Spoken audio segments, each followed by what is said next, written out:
Welcome to this episode of the Business of Security podcast. I'm your host, Josh Bruning, and our guest today is Eric Olden, who is the CEO of Strata. Strata is a identity and identity orchestration platform. And, I can go on and on about identity orchestration, but we've got the expert on the line, and so I won't try to butcher it. In addition to talking a little bit about identity orchestration, which, as I mentioned, that's in Eric's wheelhouse, we would like to talk about return on security investment. I know, we've talked about this many times before, but we're going to frame it a little bit differently today. Instead of talking about purely ROI, let's talk about the cost of not implementing security, the cost of not doing security. And so there's a term that we were talking about before we started rolling, Eric, and I like the way that you put it, which was move and improve instead of fill in the blank. Lifting and shifting, because that almost always means you're just moving your mess. So we're lifting and shifting. Instead of lifting and shifting, we're moving and improving. And we're talking about the cost of not doing business. And what do those two concepts have in common? So what are the concepts of lifting and shifting, not lifting and shifting, and improving? Now my head's all twisted up. Moving and improving instead of lifting and shifting. What does that have in common with ROI, or the way that we're phrasing it? What does that have in common with the cost of not doing security? Well, great. First of all, thanks for having me on, Josh. It's great to reconnect. But to pick up what we were talking about, I think, often people in most recent last 5 years or so have been really trying to move to the cloud. And they have a whole lot of reasons to do that. And, especially larger organizations that have a big IT footprint. And so they're thinking, okay, we want to go to the cloud. What's holding us back? And they may be wanting to go to the cloud for all sorts of reasons. They want to use some new technology. They want to have better performance, better costs, better security, all the above. And what happens in a lot of situations when people say, well, we're just trying to move our existing workloads or apps. We just want to move them from on-prem in our data center over to Azure or to Microsoft or to Google.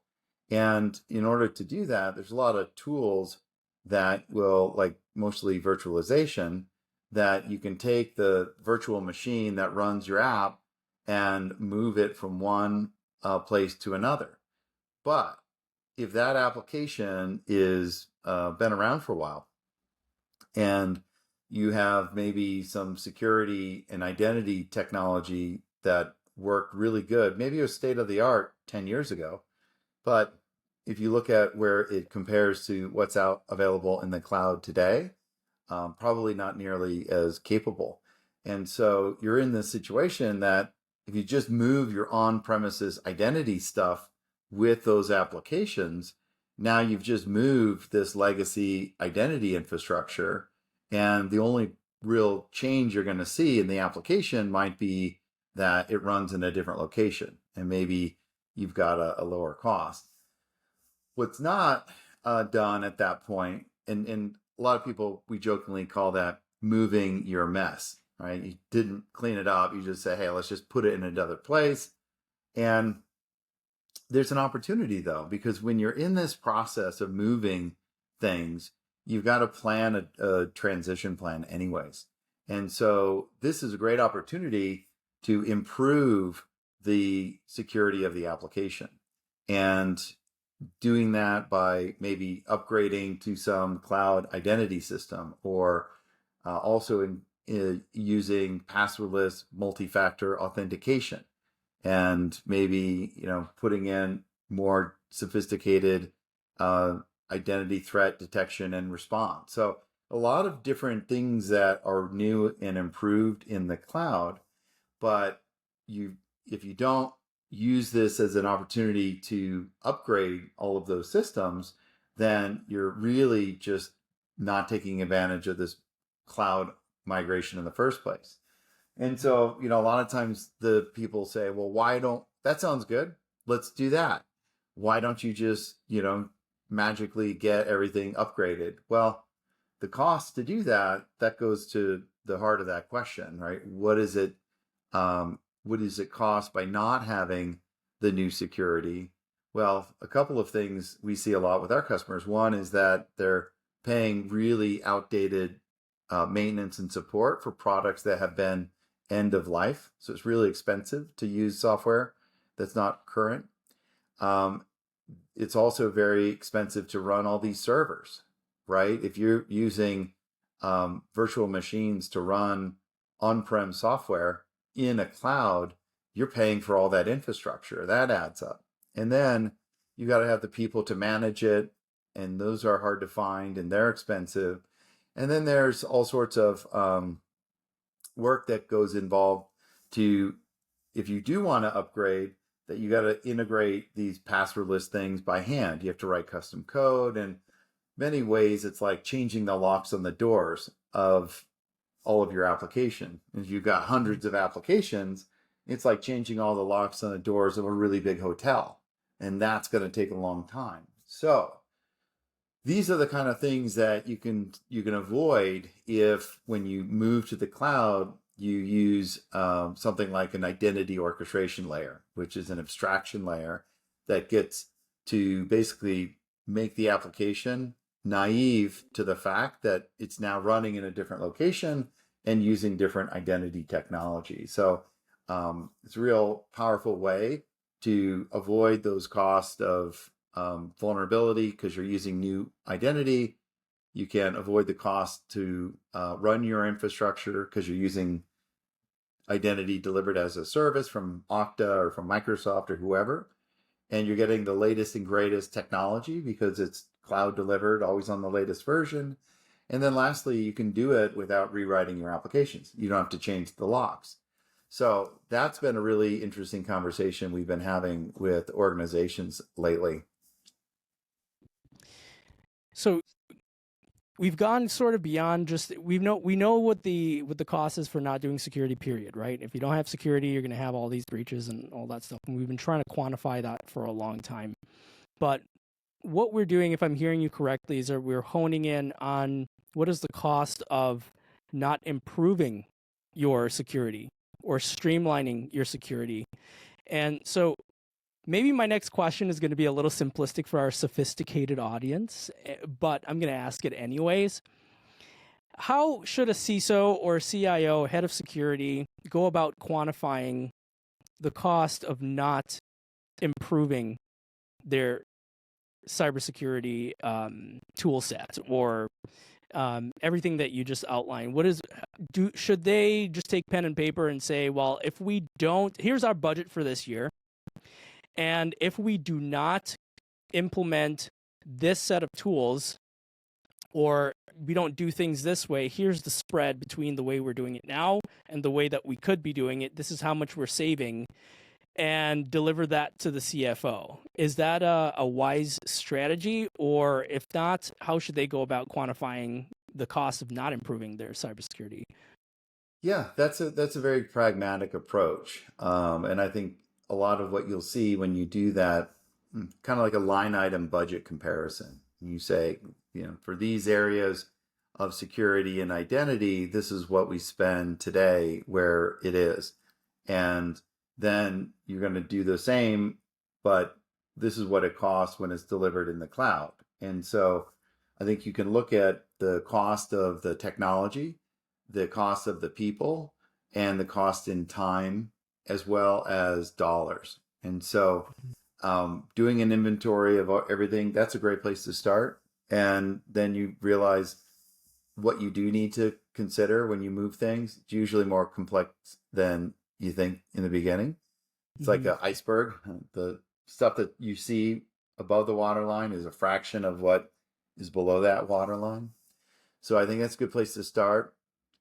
And then another thing to think about is the there's some things that organizations have to pay from an operations standpoint. Insurance comes to mind.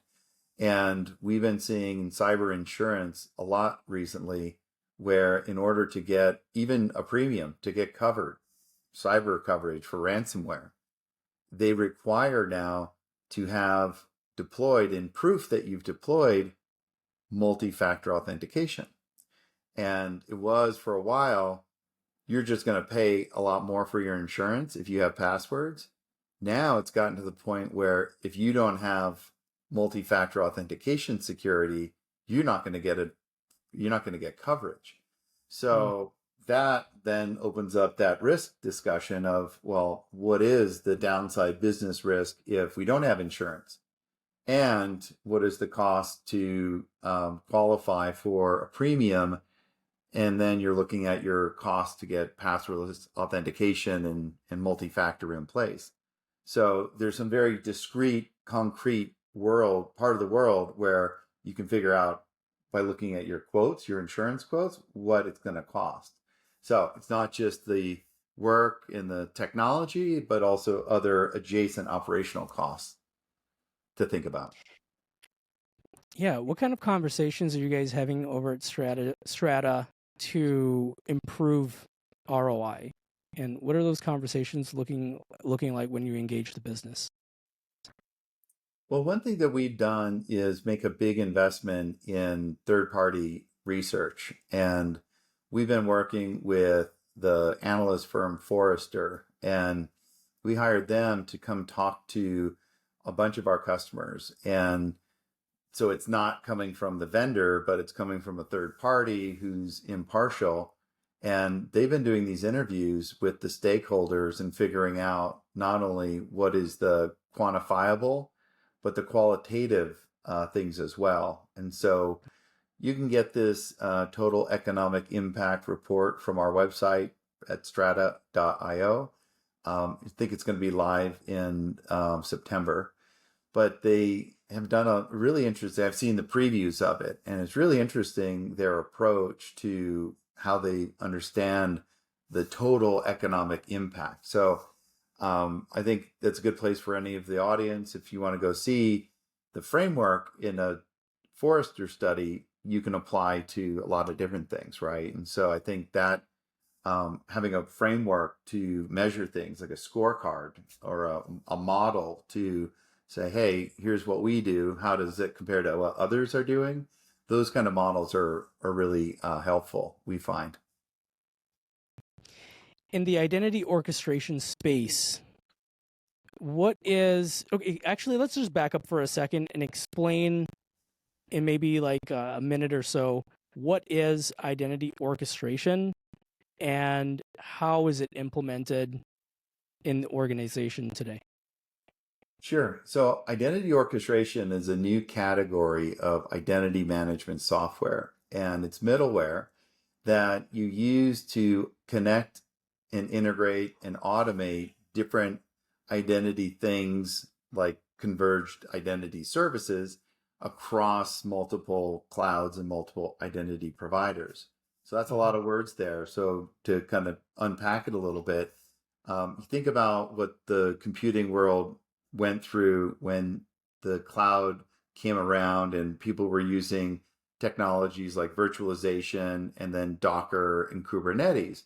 Well, you have a lot of these different places where you're computing, and tools like Kubernetes is a way to orchestrate your compute to be able to be dynamic and keep up with the changing way and changing demand in your business. Similarly, in infrastructure, you had Terraform that would automate all of the provisioning and management of all of the different servers and network and all the other infrastructure that you need to run your cloud. Well, in the identity world, you have a similar complex world of a lot of vendors and a lot of things. And what identity orchestration does is it creates a similar kind of automation by integrating with all of the infrastructure you have to make it easy to connect identities and applications and users. So that kind of abstraction layer is what allows you to move your applications onto the abstraction layer and then point your identity from the old stuff on-prem to the new stuff in the cloud, and do that without rewriting the application. So when you engage a client or a customer, and I'm guessing that you guys are focusing mostly on enterprise customers. Yeah. So what are you hearing from them? Like, what is their roadblock or their challenge in demonstrating the ROI? Because we know that there are two steps when you're selling software, right? You have to sell it to the client, and the client then has to sell it to the business, right? And so that sort of is the theme in security. We're always selling security, whether you're selling a product or you're internal trying to sell it to the business. How do you help your customers sell the idea of identity orchestration in terms of ROI to the business? What are some of the questions that come up regularly, or some of the objections that come up from customers? Well, I think the very common, it's a new category. So very common question people have is, what is this orchestration stuff anyways? Like, I don't understand it. What is it? Before someone's going to buy something, they need to understand what it is that they're buying, right? And the next question is, what is it going to do for me? And why should I care? So we like to flip that around and say, well, let's talk about the problems that you have, and what are the number 1, 2, and 3 problems that you have, customer. And they may come back and say, well, our biggest pain is, and increasingly we hear people say that they're trying to move and modernize their applications, but they can't because they're locked into some old vendor. And so in that situation, we say, well, if what you're trying to do is to decouple from the legacy and reintegrate with the modern, that's something that we can help you with. And then often they say, well, can you do it without rewriting the app? Because that's what we're doing today. And then we say, no, you never have to change your application to do this. You don't have to write to an API. The app doesn't even know it's happening. Then they say, well, that sounds too good to be true. And that's the whole point of saying, well, look, let us show you, not tell you. Then we do a demonstration of it and say, look, we can show it to you in like 3 minutes. And importantly, let you do it yourself. And so you get to go into the product, customers do it themselves, and they can do all of this without having to talk to anybody at Strata, but no pushy salesperson saying, when are you going to buy? It's all designed so you can buy it and not have it sold to you. And so a lot of that kind of proof and confidence that people have is that they realize, yeah, this is working. I saw it myself. That gives them the confidence to turn around to leadership and say, look, we have 3,000 applications. It's going to take us like 500 years of work to move them. And we found this technology that allows us to do it in an afternoon. And it really works. We already seen it. Here's a proof of concept. And then they do the math and they say, geez, this is going to really help our business. Let's start with a little. We always encourage, start with 1 or 2. Don't try and do them all. And then once you get 1 or 2 done, you say, oh, that was easy. Let me add 3 and 4. And over time, you use what you need. And that's kind of a nice thing about consumption models, is you don't need to buy it all at once. You just pay for what you use. And so we found that's a really nice way to get people to, use what they want and what they need and no more. So that's how we do it. So it's almost like you're not almost, it sounds like it's exactly like this. Like you're trying to improve ROI, not just by implementing, but just at the beginning of the sales process. It sounds like, because to invest in product, just to invest time in doing, sitting through the demo, testing out the product, going through, even at TrustMap, we try to make that as short as possible, get into the product, start producing assessments, getting data right away. The faster that you can do that for your customers, the greater the ROI. So it's not just the ROI of improving the product by implementing it, and in your case, reducing the complexities of managing all these applications and the identity across all those applications. And for us, it's managing your maturity assessments and reporting. It starts at the beginning. It really starts, and I think that CISOs and businesses can sniff out, what tool is going to waste their time and is going to cost them more rather than cost them less, depending on how the interaction even just like begins, how you initiate that interaction. It Is that a does. You're right. fair? Okay. You're right. It starts at the very top and starts in the beginning. And, we like to think of like empathy. And, when you can put yourself in someone else's shoes, now you realize what the world looks like. And so we spend a lot of time trying to understand before we're understood. And I think I learned that at church sometime when I was a kid, right? But it's still true. Fast forward to where it is. And I think that works really well, because if your interest is in selling something, it's going to come through. And if your interest is in helping somebody authentically, it's going to come through as well. And it's not pushy. It's more like, oh, okay, well, if you need any help, let me know how I could be helpful. I'm really good at, this type of problem. And if you have that problem, let me know.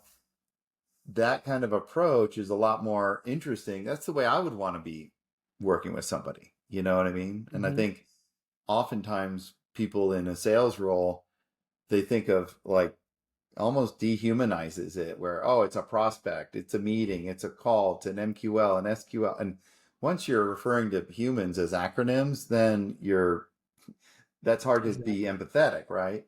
Mm-hmm. So I think you move away from that and say, look, let's get back. What's the person on the other end here?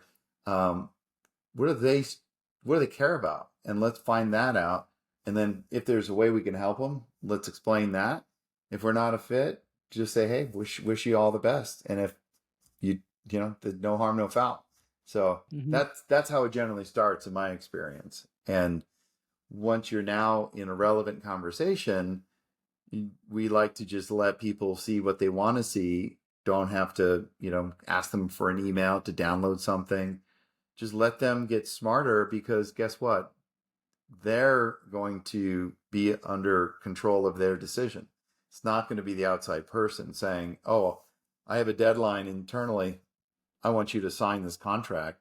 That customers don't care about the sales team's world, right? They're naturally humanly self-interested. So don't make it ever about the vendor. Always make it about the customer. And so I find holding integrity and doing it in the long relationship, that seems to work a whole lot better than trying to push a transaction through, which never feels Mm-hmm. right to me. Yeah, it's never good. It's never good to be. It's always good to reduce the friction and to put the customer first and realize that they're people. I mean, we should. It sounds very basic, like you said. You learn it in church, but we have to remind ourselves of that. And you know, it sounds so. The title of this show, I'm realizing, is evolving as we talk. So ROI, not just ROI, how to improve ROI, and how to improve ROI from the beginning, right? And then how to quantify that to the business. And I really wish that somebody would like take away from this. And maybe there's a CISO out there that's taking pen to paper and is talking about all the hours they're saving from the beginning of an engagement all the way through implementation, all the way through end of life. How much time did I save? What did I lower my insurance premium? Did we avoid fines? What kinds of fines did we avoid by implementing this product or this service? Do that for every service and every product, and that is sort of a way to quantify the totality of your security program, right? So it's like a Russian nesting doll. Everything you're saying can be, it's like every engagement and every hour you spend on security can fit into every other activity that you're doing in security, if that makes sense. So this is a powerful thing. And we talk about ROI, but realistically, cybersecurity is a cost center, right? It costs money to do cybersecurity, but the myth is that, okay, if it's costing, then that means it's not making money. But here, I believe in a penny saved is a penny earned. And so if you're listening to this and this kind of helps, and if you've run through this exercise of tallying up all of your cost savings the way that we've sort of outlined in this show, shoot us an email, shoot us a comment, shoot us a message, and let us know if that helps. Being able to quantify your ROI has always been a struggle in the cybersecurity community, and I think what we've done in this show is lay the blueprint for a way that CISOs, security heads, can systematically quantify how much they're saving by doing security, and doing it, from the overall program level, also all the way down to the tool level. All right, I'll get off my soapbox. What do I know? Eric, is there anything else before we wrap up this episode that you'd like to get out there? Well, I thank you, first of all, for having me on again.